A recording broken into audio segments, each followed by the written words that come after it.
Hi everyone, thank you for joining another Pilates for Riders session. It's all about balance today. Great for all riders, but particularly if you do a lot of jumping. So I hope you're basically warmed up before you start, but before we start all the exercises, just check in with your posture, so equal weight in your feet, head lights forwards, shoulders relaxed, and that nice feeling of a light head.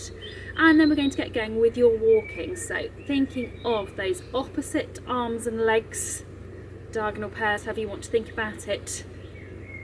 Moving in synchronization, I think that's the right way of saying it. And think of your ribs sinking downwards. Pelvic floor onto floor 3, and nice regular breathing. Then we're going to change this into your lunge walking. I'm going to go sideways so you can see a little bit better. So one foot in front of the other. You're still doing your diagonal pairs, but you want to feel that your weight is moving forwards and backwards. So you're not just staying on the spot, but your weight is going forwards and backwards. Your pelvis is shifting forwards and backwards. So you're having to control your movement and not wobble around. And then we're going to swap and do this with the other foot in front. And don't be surprised if you do find that one side is a little bit easier, or one diagonal is a little bit easier. It's the same with your horse. You'll have diagonals that are easier.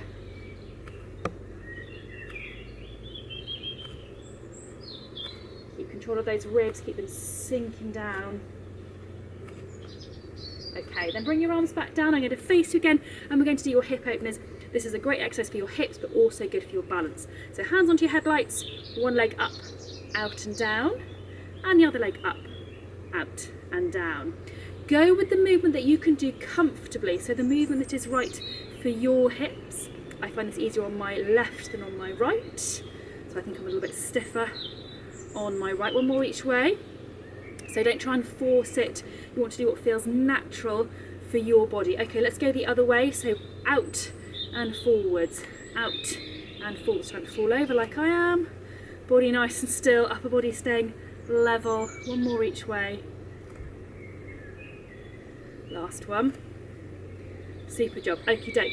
Let's go into a little bit of harder work now. So want your legs into a wide position. We're going to start off just going lunges side to side. Then you can challenge yourself by having your hands and holding imaginary reins. Trying to get your shoulders level as you do so. Okay, then we're going to make this a little bit harder. So again, I put my hands on here to just get you started. So you're going to go over into a lunge and then up. Same side, over into a lunge and then up. Again, you can make it harder with the hands. So try and keep your hands soft and level.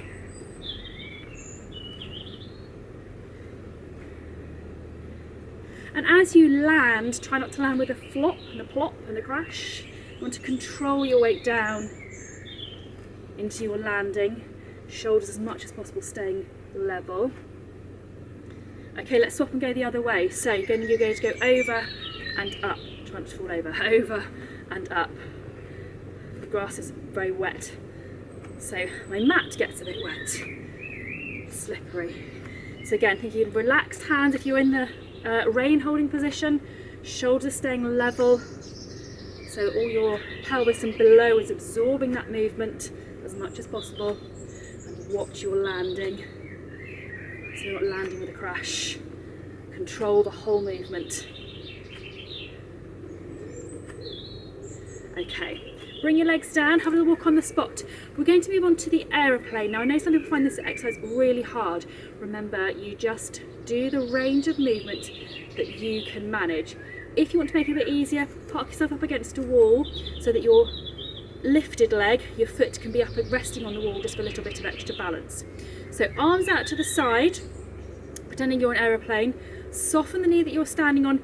Your aim, if possible, is to get your hand to the floor. Come up, turn through your body and get your other hand to the floor. Ideally keeping your arms at 180 degrees so you're not just twisting through your arms, the turn comes through your body. But as I say every time with this one, you do the movement that you can do. So if this is as much as you want to do, this is what you do. It's still really working your balance, it's really working your leg muscles, your trunk muscles, your coordination. So it's a really good exercise, however easy or difficult you want to make it.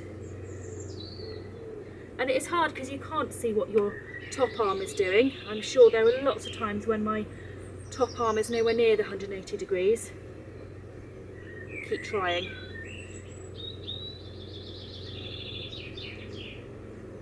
Do one more this way. Okay, bring your arms down, have a little walk for a moment, loosen off on the leg you've been standing on, and then we're going to swap onto the other leg. So same thing, if you need a wall, go for it. Arms to the side, same thing again, aiming to get hand onto the floor, come up, turn, and the other hand onto the floor, up and turn, keeping your arms at 180 degrees. But as with the other side, if that's not so good, just do the small version, turning as you need through your body, always turning through your body. Those arms are at 180 degrees.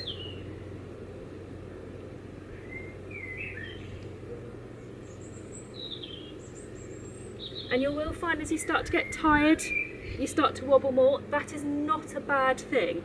Whilst you don't want to find yourself wobbling all over the place, and if you do start to make it a bit easier, think about how you feel towards the end of a 5-minute cross-country round.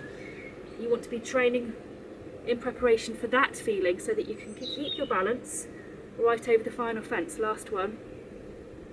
Lovely. Okay, bring your arms down, another little walk on the spot. Okay, then up onto your toes, and we're going to do some squats. So staying balanced on your toes, trying to get your shoulders for now over your pelvis. And then if you want to make it a little bit harder, you can do some of your giving away, taking the reins, or jumping arms. You can make this one as big, again, as you want to, depending on your balance and your needs. If you're never going to be jumping, make it small. You can just make some little ones like this. But if you do a lot of jumping, practice this instead. Or vary it. So do little ones and big ones, big one, little one, fall over.